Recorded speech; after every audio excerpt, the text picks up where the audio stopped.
super early on, we were trying to find a place to actually manufacture ourselves just our tiny kernel popcorn. We were making ready-to-eat popcorns. All we were doing, selling in farmers markets, some local shops around New York, and we just didn't have anywhere to make it. So we met with a local incubator in New York City, and they kind of told us, it's too early. You don't really know what you're doing yet, but we'll sync you up with this guy who's an industry expert. He knows all about salty snacks, been in and around the industry for his whole career. He can give you some really good advice to get off the ground.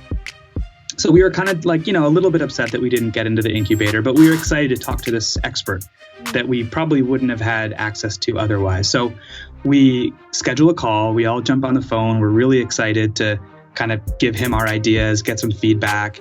And a couple minutes into the call, he kind of cuts us off and decides to give us this advice, which was, you guys, if you don't have $1 million in the bank, it doesn't matter how enthusiastic you are.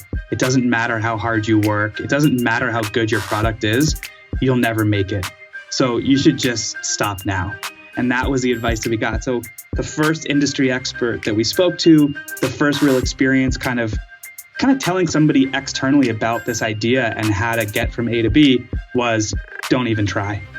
In dealing with a lot of the negativity and a lot of the people that, the naysayers and people that just don't want you to succeed, we try to leverage all of that energy and somehow use it in a positive way. There's usually a silver lining. There's usually some way to use this information or these words in a positive. And just back to this guy that we met with, like he didn't realize, I don't think, that he was talking to 3 kids that were just getting going in their, young 20s. I don't know if he realized the weight of his words.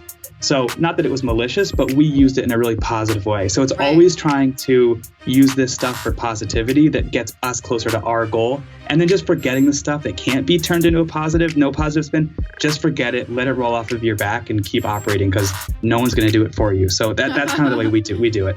We had way more support than we thought we did.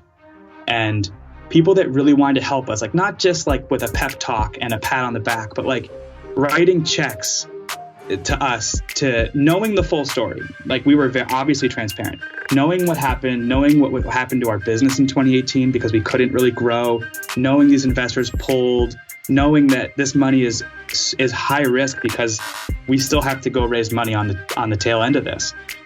That was like one of the more humbling experiences of my life, to have people support you to that level. I mean, money's great, right? But it's not all about money. It's just, you're totally right. Asking for help is something that I've been trying to get so much better at it because it makes everybody better and people want to help. People often don't know how to help. We've had friends and family helping us, do little things for years and a lot of emotional support, of course. But it's like these people also want to help.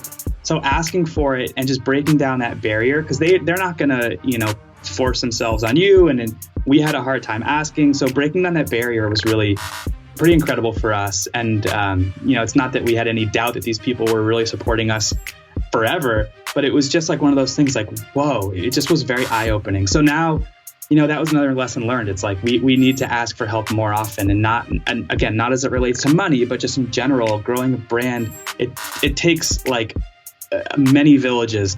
Fight for yourself like you would fight for your best friend.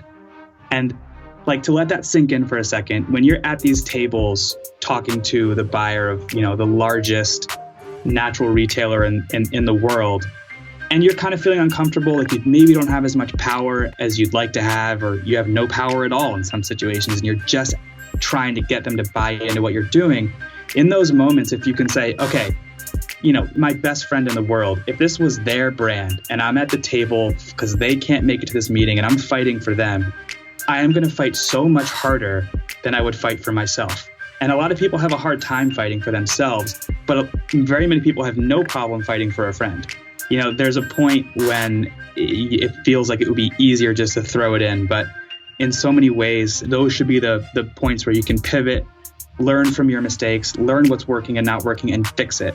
So those are big, huge for me. Always find the balance, learn from the lessons, and then just don't give up. Pivot if you have to, but don't give up.